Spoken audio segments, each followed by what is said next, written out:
Hello बच्चों, स्वागत है आप सभी का हमारे यूट्यूब चैनल पर। हम पढ़ रहे हैं क्लास 12th की ऑर्गेनिक केमिस्ट्री हेलो एल्केन तथा हेलो एरीन चैप्टर के बारे में। इस चैप्टर में अभी तक हम लोगों ने SN2 रिएक्शन के बारे में पढ़ लिया है, किस तरह से संपन्न होती है इसकी मैकेनिज्म हमने पढ़ ली है। अब हम आज स्टार्ट करने वाले हैं SN1 नाभिक रागी प्रतिस्थापन अभिक्रिया की मैकेनिज्म। सेकंड नंबर पर हम रख देते हैं, क्या है रिएक्शन SN1 अभिक्रिया। ये क्रियाविधि SN1 क्रियाविधि देखिए, इसको हम क्या कहते हैं, एक एकाणु या एकाण्विक नाभिक रागी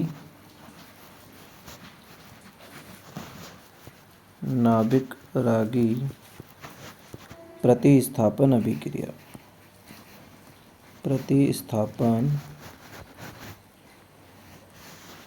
अभिक्रिया भी हम इसको कहते हैं। देखिए, इसके बारे में देखते हैं। इसके लिए बात करें, इस अभिक्रिया के बारे में अगर हम बात करें, एग्जाम्पल के तौर पर अगर हम देखें तो एक हमको तृतीयक हमने क्या लिया है, ये लिया है तृतीयक ब्यूटिल ब्रोमाइड लिया है। तृतीयक ब्यूटिल ब्रोमाइड की रिएक्शन ये हाइड्रोक्सिल आयन है। इससे कराने पर हमको तृतीयक ब्यूटिल अल्कोहल प्राप्त होता है। इस तरह से एक तृतीयक ब्यूटिल अल्कोहल प्राप्त होता है, साथ में एक ब्रोमाइड आयन यहाँ से निकल जाता है। तो इस तरह से रिएक्शन होती है। अब इस रिएक्शन की हमको मैकेनिज्म देखनी है। देखिए, जो ये SN1 रिएक्शन है, इसको एक आणविक क्यों कहते हैं? पहली बात, एक आणविक आगे इसको क्यों कहा जाता है? क्योंकि यहाँ पर क्या है, केवल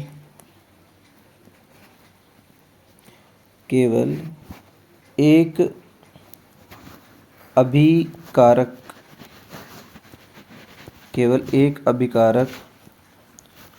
की सांद्रता पर क्रिया का वेग निर्भर करता है। इस पर निर्भर करता है, केवल एक अभिकारक की सांद्रता पर क्रिया का वेग निर्भर करता है। और वो कौन सा अभिकारक है भाई? उस अभिकारक का नाम क्या है? तो उस अभिकारक का नाम है तृतीयक ब्यूटिल ब्रोमाइड। अभिकारक का नाम क्या है? तृतीयक ब्यूटिल ये ब्रोमाइड।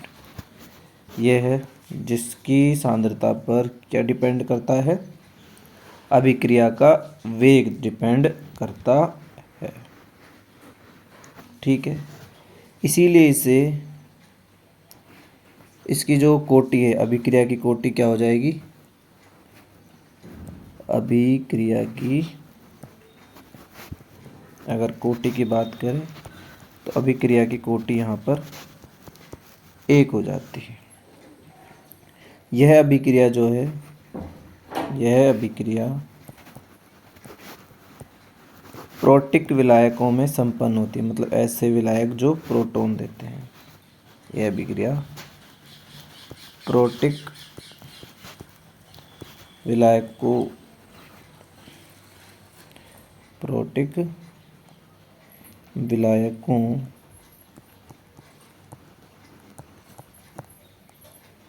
की उपस्थिति में संपन्न होती है। ऐसा क्यों होता है भाई? इनको प्रोटिक विलायक क्यों चाहिए? इनको प्रोटिक विलायक इसलिए चाहिए क्योंकि हम जानते हैं कि जो कार्बन और हैलोजन यहाँ पर ये कंपाउंड है, इसमें जो ये Br- जानते हैं, इस पर आंशिक रूप से ऋणावेश होता है, कार्बन आंशिक रूप से क्या होता है? धनावेश होता है। तो इसके कारण क्या होता है, जहाँ पर जो प्रोटिक विलायक हैं वो यहाँ पर क्या देते हैं, प्रोटॉन दे देते हैं। और प्रोटॉन देने के बाद जो विलायक होता है, जैसे कोई भी अल्कोहल हो, जल हो, तो उससे क्या हो जाता है, यहाँ पर ये इनको घेर लेते हैं। क्या कर लेते हैं, घेर लेते हैं। कौन से आयन घेर लेते हैं यहाँ पर, जिस तरह से H2O आयन, यहाँ पर क्या हो जाता है, इनका विलायक योजन होता है कि जो है H2O इनको घेर लेते हैं। ये एक H2O आ जाता है जो इनको घेर लेता है, एक दूसरा H2O आ जाता है वो इनको, और वो घेरता कैसे, हाइड्रोजन बॉन्डिंग के थ्रू घेर, क्योंकि हाइड्रोजन आज प्रोटॉन आ चुका है तो हाइड्रोजन बॉन्डिंग के थ्रू ये इनको इस तरह से घेर लेते हैं। तो उससे क्या होता है, Br को यहाँ से निकालना थोड़ा आसान हो जाता है ना, Br को निकालना आसान हो जाता है। क्यों हो जाता है कि यहाँ पर हैलाइड आयन पर विलायक योजन होने से, विलायक योजन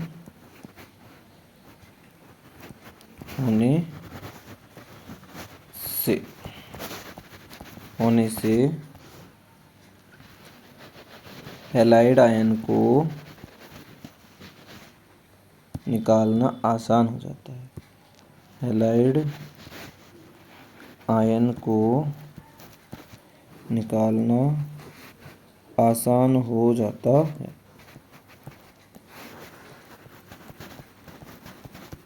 आसान हो जाता है भाई, ठीक है। अब देखो इसकी मैकेनिज्म, ये जो SN1 क्रिया है ये एक पद में दो पदों में संपन्न होती है। SN2 देखी थी हमने, वो एक पद में संपन्न हो, जबकि यह एक पद में संपन्न होती है, एक पद में संपन्न होती है। फिर एक पद में हो गया है ना, नहीं एक पद में नहीं होती है भाई, ये द्विपद में थी, SN2 होती है एक पद में, तो ये तो दो पदों में संपन्न होती है। कौन कौन से दो पद हैं, देखिए पहला पद देखते हैं, स्टेप फर्स्ट। देखिए स्टेप फर्स्ट में क्या होता है, स्टेप फर्स्ट में यहाँ पर जो ये तृतीयक ब्यूटिल है, ब्रोमाइड है ना, ये क्या है, तृतीयक ब्यूटिल ब्रोमाइड जो है, यहाँ पर ये जो Br है, ये कार्बन और Br का बंध टूटता है, कार्बन और Br का बंध टूटता है, और कार्बन Br के बंध टूटने से यहाँ पर बनता है एक कार्बोकैटायन। क्या बनता है, एक यहाँ पर बनता है कार्बोकैटायन। इस तरह से जब कार्बोकैटायन बनता है तो ये सभी के सभी जो CH3 दिख रहे हैं ये आपको, ये क्या आ जाते हैं, एक ही तल में आ जाते हैं। इस तरह ये बन गया कार्बोकैटायन, और यहाँ पर Br- निकल जाता है। तो पहले पद में जो कुछ होता है उसके बारे में लिख लेते हैं, इस पद में क्या क्या बातें होती हैं। इस पद में क्या होता है, पहली बात, हैलाइड आयन निकलता है ना, हैलाइड आयन का निकलना,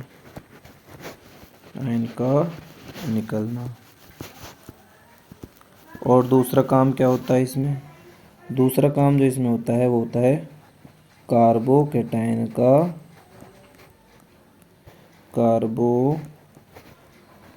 का निर्माण होता है। इसमें क्या होता है, कार्बोकैटायन का निर्माण इस अभिक्रिया में होता है, ठीक है। उसके बाद बात करें, यह जो पद है ये धीमा पद होता है। कैसा होता है, धीमा पद होता है, ये एक धीमा पद है, इसीलिए इस पद को क्या कहा जाता है, वेग निर्धारक पद भी कहा जाता है। इसीलिए इस पद को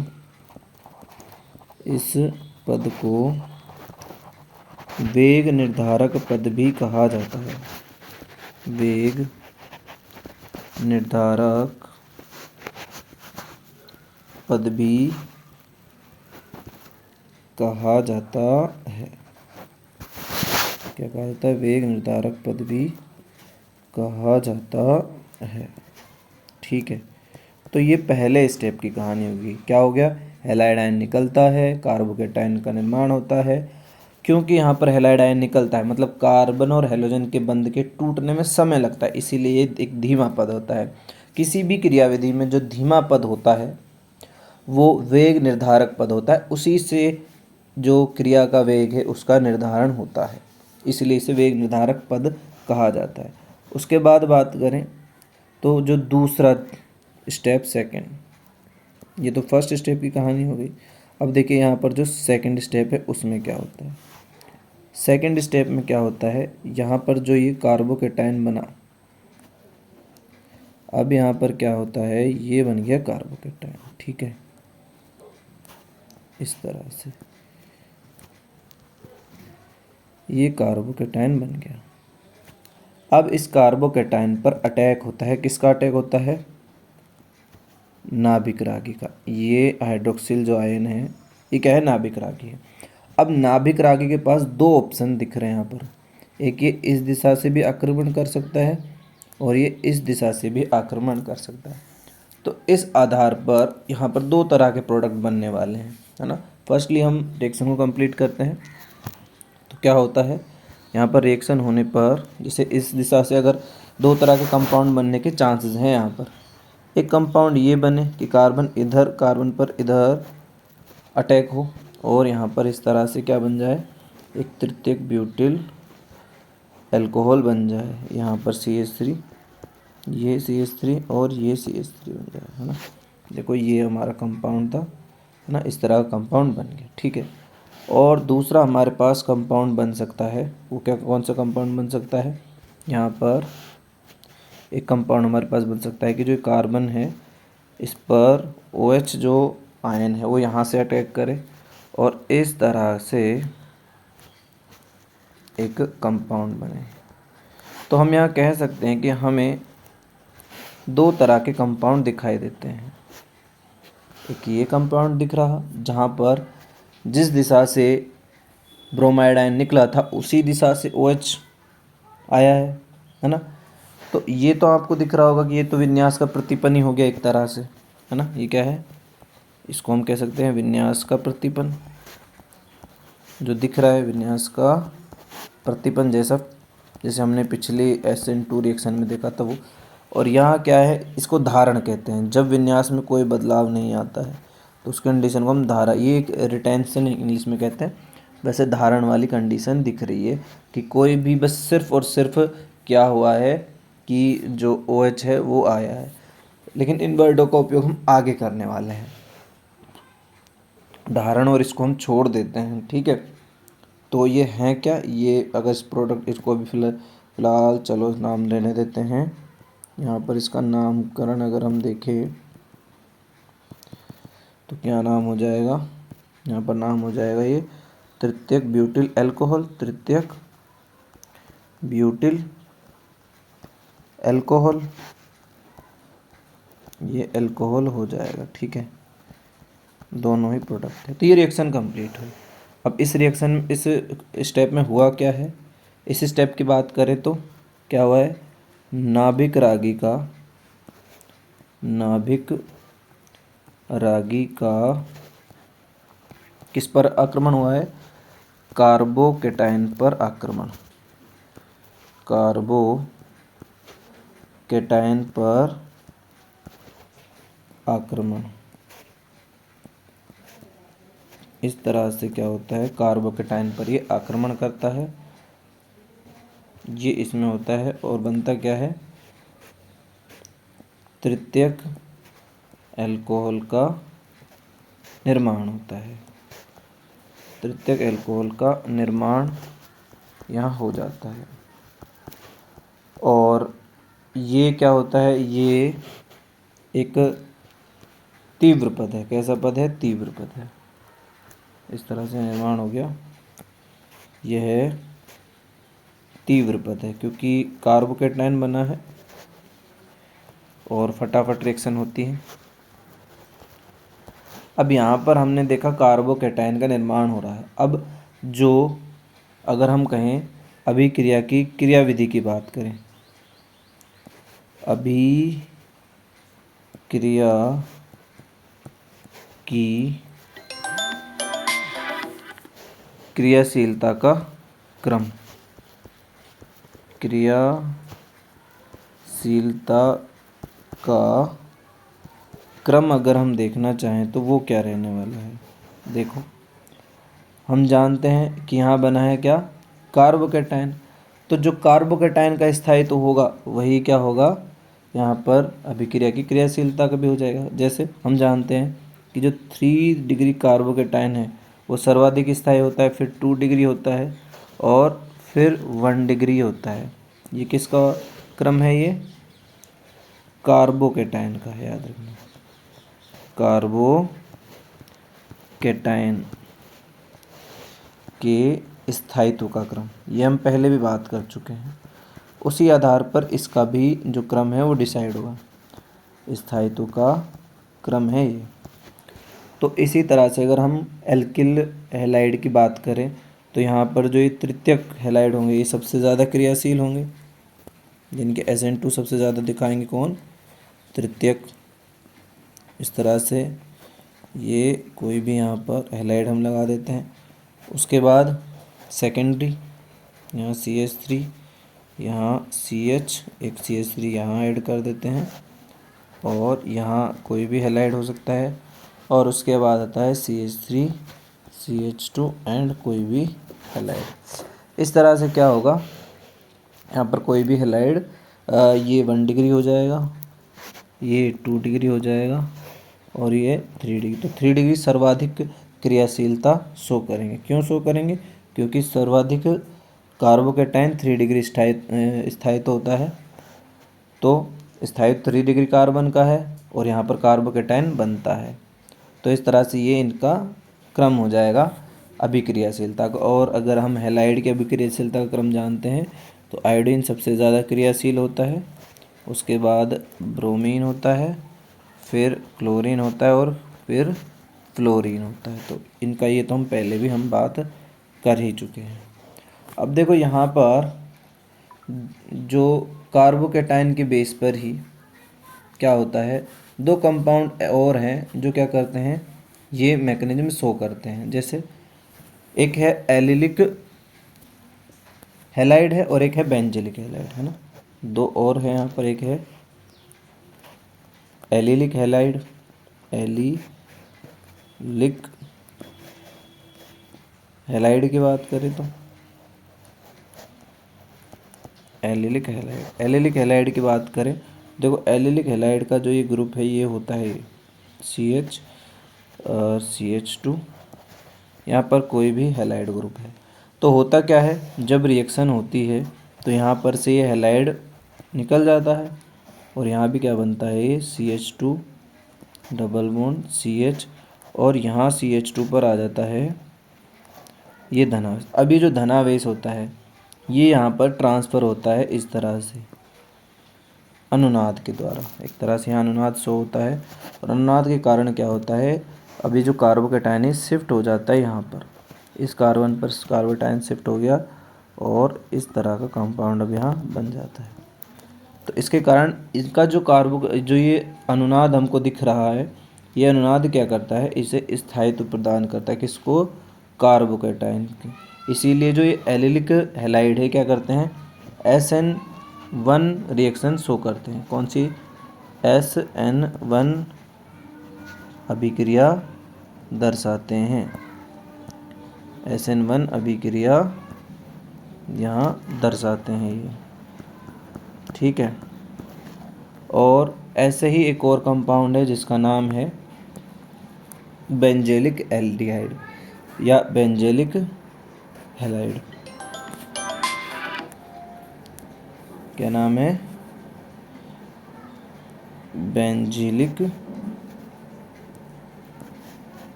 हैलाइड। बेंजिलिक हैलाइड के बारे में देखते हैं। देखो ये एक ग्रुप है बेंजीलिक हैलाइड किस तरह ग्रुप है? ये बेंजीन रिंग है। इस बेंजीन रिंग के साथ जुड़ा हुआ है ये CH2 है ना, और यहाँ होता है हैलाइड। तो देखो इसमें ये डबल बॉन्ड होता है, यहाँ पर क्या होता है, ये यहाँ पर डबल बॉन्ड होता है। इस तरह से इसको थोड़ा और अच्छे से बना देते हैं बेंजीन रिंग को, ताकि अच्छे से समझ में आ सके। तो देखो इस तरह से यहाँ पर होता है, देखो डबल बॉन्ड, जैसे मान लो ये डबल बॉन्ड है, एक डबल बॉन्ड ये रहा और एक डबल बॉन्ड ये रहा। तो देखो क्या होता है, जब रिएक्शन होती है तो यहाँ पर बनता है कार्बोकेटाइन। क्या बनता है? कार्बोकेटाइन यहाँ बन जाता है। ये बन गया कार्बोकेटाइन CH2 प्लस, यहाँ पर है ना, ये बॉन्ड है।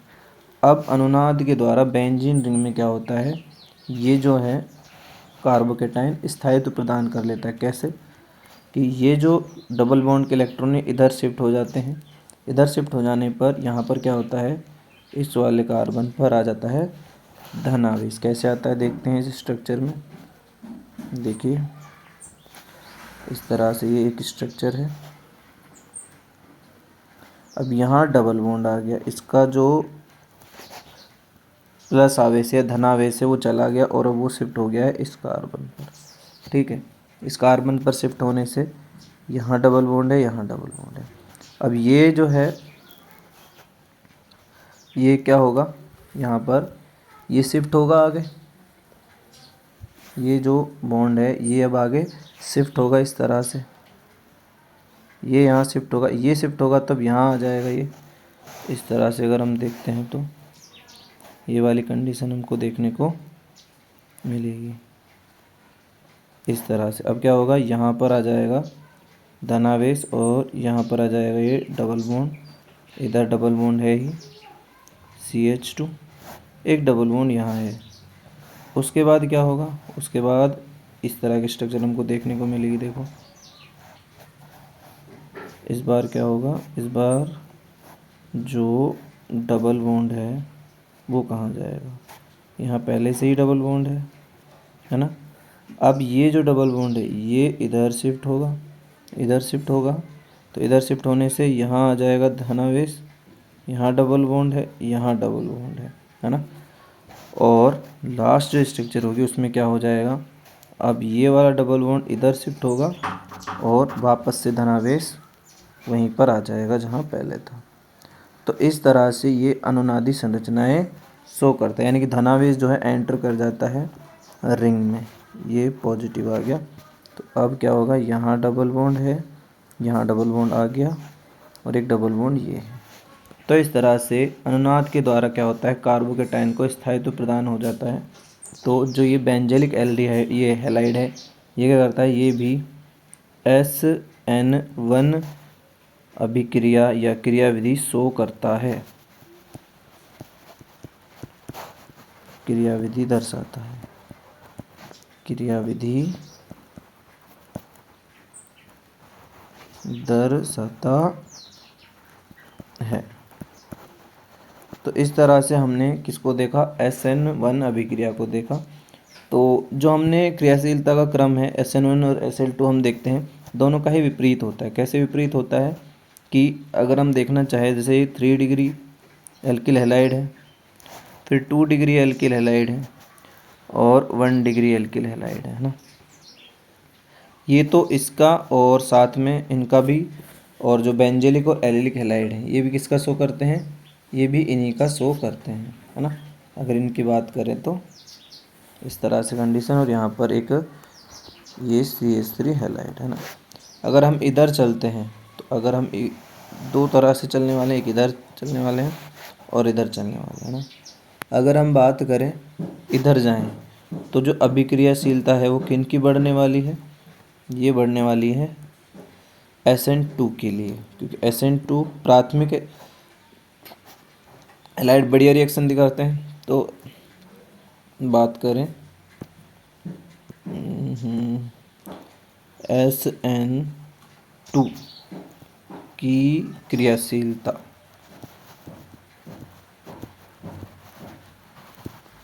क्रियाशीलता का बढ़ता क्रम, ये बढ़ता क्रम है। और यहाँ बात करें तो ये इधर है SN1 की क्रियाशीलता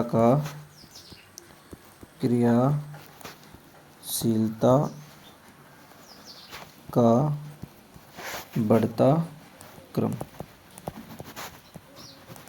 तो इस तरह से क्या होता है, अगर हम इधर जाते हैं लेफ़्ट टू राइट जाएंगे तो SN2 की क्रियाशीलता बढ़ेगी, और राइट टू लेफ़्ट जाएंगे तो SN1 की क्रियाशीलता बढ़ेगी। तो आज हमने SN1 क्रियाविधि के बारे में देखा, बहुत अच्छे से देखा। मुझे उम्मीद है आप सभी को समझ में आया होगा।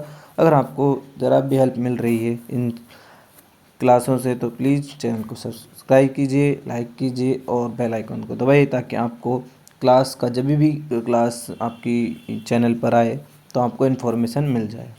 तो आज क्लास को यहीं एंड करते हैं। धन्यवाद।